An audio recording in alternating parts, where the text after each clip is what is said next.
Halo semua, saya ucapkan selamat datang dan mari mendengarkan penjelasan berikut ini terlebih dahulu.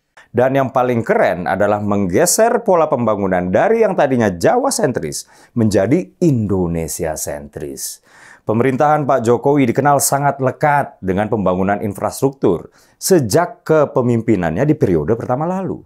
Pak Jokowi hari ini ya baru aja meresmikan operasional kereta cepat Wush ya diberi nama di stasiun kereta cepat Halim Jakarta Timur. Dalam sambutannya, Pak Jokowi bilang kereta cepat merupakan teknologi transportasi yang baru di Indonesia. Operasional kereta cepat menggunakan teknologi dan sistem pembiayaan yang baru. Kata Pak Jokowi, semuanya serba baru dan kita tidak boleh takut belajar dan mencoba hal-hal yang baru. Dan dalam proses itu bisa muncul hal-hal yang tidak terduga, kesulitan-kesulitan di lapangan, masalah-masalah dan ketidaksempurnaan, kata Pak Jokowi. Memang Pak Jokowi ini sejak menjabat menghadirkan banyak kebaruan. Misalnya aja genjot infrastruktur secara masif, membangun konektivitas antara wilayah. Jadi Pak Jokowi bilang, setelah hitung-hitungan kalkulasi selesai baru diputuskan. Tahapannya dari dulu memang seperti itu, kata Pak Jokowi ya. Kembali kepada PSN lagi. Teman-teman, Pak Anies kemarin baru aja mengkritik PSN. Bagaimana bunyi kritiknya? Dikutip dari kantor berita Tempo.co, Pak Anies menyampaikan kritiknya itu di acara Rakornas Masyumi Sabtu kemarin ya. Pak Anies katakan PSN harus berdasarkan rujukan dari rencana pembangunan jangka panjang serta menengah. Pak Anies juga bilang PSN harus disusun secara transparan dengan melibatkan publik. Bekas Gubernur Jakarta periode 2017-2022 itu mengatakan jika PSN tidak dikendalikan dengan baik, maka PSN akan menjadi titipan dari kanan dan dari kiri. Ketika diminta oleh wartawan untuk merespons kritik Pak Anies, Pak Jokowi ya santai aja seperti biasa. Beliau bilang, ya ditunjuk aja proyek mana yang nitip siapa, kata Pak Jokowi usai menghadiri acara Istana Berbatik di depan Istana Merdeka minggu kemarin. Justru kalau kita merujuk pada track record, Pak Anies lah yang ketika memimpin Jakarta, satu, membuat proyek mercusuar yang tidak termaktub di RPJMD, yaitu apa? Formula E. Iya, salah satu alasan kenapa fraksi PSI bersuara keras mengkritisi proyek Formula E adalah karena ini proyek nggak ada di RPJMD DKI 2018-2022. Dua, Pak Anies nggak transparan dalam penganggaran di DKI. Dikutip dari kantor berita liputan6.com, PSI menolak laporan pertanggungjawaban Anies Baswedan di penghujung jabatannya sebagai Gubernur DKI. Ya karena nggak transparan itulah. Antoni Winza Prabowo mewakili fraksi PSI menyatakan bahwa fraksi PSI menolak pertanggungjawaban Gubernur Anies karena tiga hal. Pertama, kelebihan bayar hingga ratusan miliar yang ditemukan oleh BPK. Dua, renegosiasi kontrak Formula E nggak transparan. Menurut laporan hasil pemeriksaan atau LHP BPK tahun anggaran 2021, adanya renegosiasi Formula E dengan PT Jakarta Propertindo atau Jakpro ya, itu nggak transparan. Jadi PT Jakpro masih harus membayar sekitar 90 miliar rupiah kepada Formula E. Tiga, pengelolaan dan pengembangan sistem penyediaan air minum cuma 39 miliar rupiah dari yang ditargetkan 88 miliar rupiah. Jadi ya kritik Anies ini selain kosong, ia juga seperti menampar wajahnya sendiri. Sementara Pak Jokowi yang menjadi objek yang dikritik Pak Anies justru menunjukkan kerja-kerja baiknya. Makanya pas dikritik, Pak Jokowi itu ya santai aja. Teman-teman dan Bapak Ibu semua, demikian cuplikan videonya sebagaimana sudah kita dengarkan bersama satu penjelasan dari Mas Dedek Uki mengenai Bapak Presiden Jokowi dan juga soal komentar Anies Baswedan tentang PSN. Lalu kemudian dalam pemberitaan yang lain juga dikabarkan bahwa Jokowi jawab kritik Anies soal PSN ataupun proyek strategis nasional.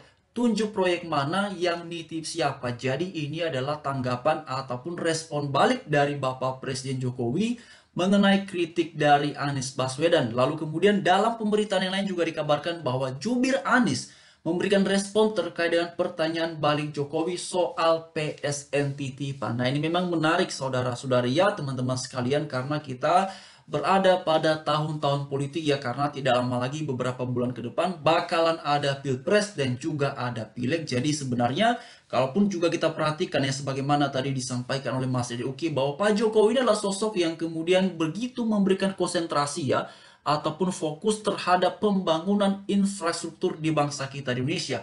Kalau sebelum-sebelumnya ya, sebagaimana tadi disampaikan juga oleh Mas Dede Uki bahwa kita mengenal adanya istilah tentang Jawa sentris, lalu kemudian di zamannya Pak Jokowi memimpin dari periode pertama hingga ke periode kedua ini, beliau justru ya dalam program-programnya adalah Indonesia sentris. Nah itu luar biasa teman-teman ya, jadi sampai ada Trans Papua, ya lalu kemudian ada pembangunan bandara, wah itu luar biasa memang ya.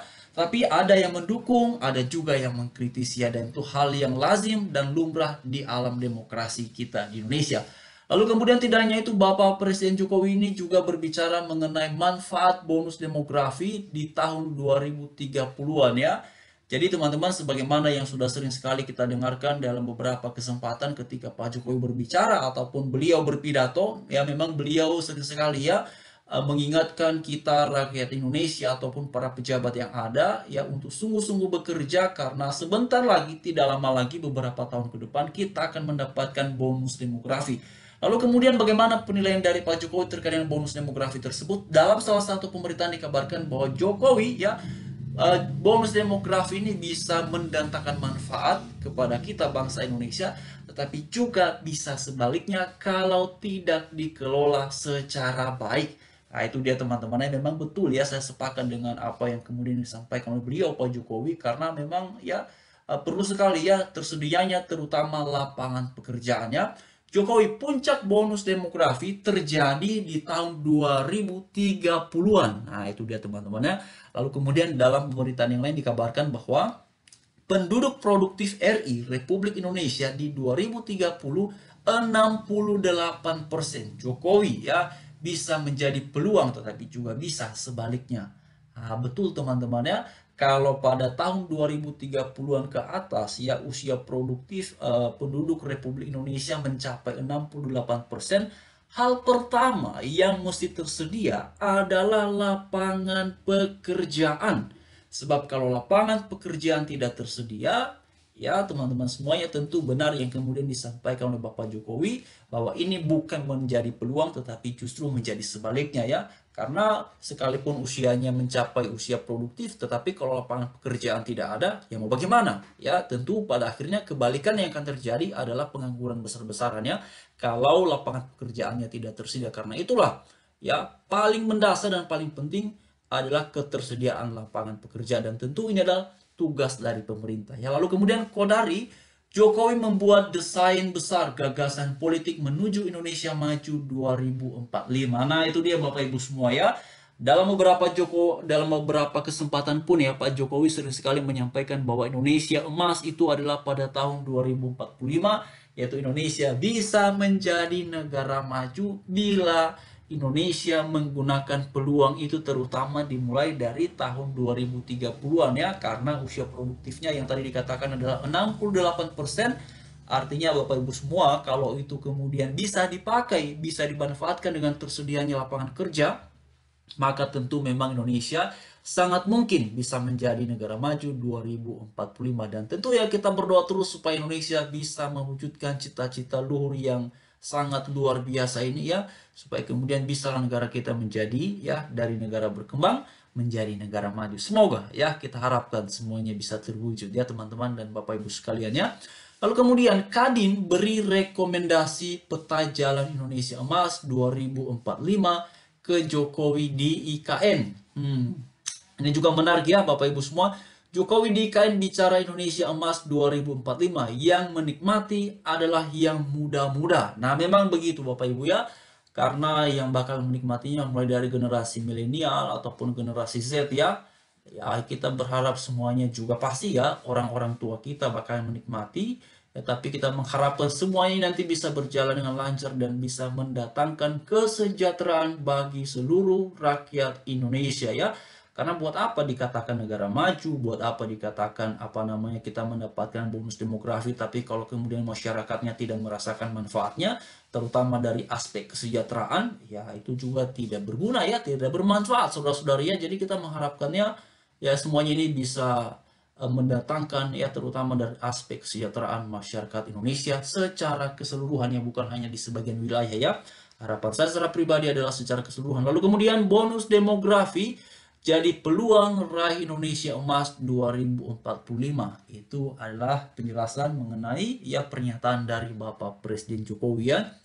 Lalu kemudian Jokowi menerima peta jalan Indonesia Emas 2045 dari Kadin ya. Jadi ya kita mengharapkan saja Bapak Ibu ya dari hal seperti ini kalau saya secara pribadi memang melihat bahwa Jokowi ya begitu serius ya untuk Indonesia terwujud menjadi negara maju pada tahun 2045 dan semoga penerus beliau ya Pak Jokowi yang akan menjadi presiden selanjutnya adalah orang yang juga meneruskan dan punya program inovatif terkait dengan rencana yang luar biasa ini. Terima kasih. Mari terus mengharapkan yang terbaik bagi bangsa kita yang kita cintai ini.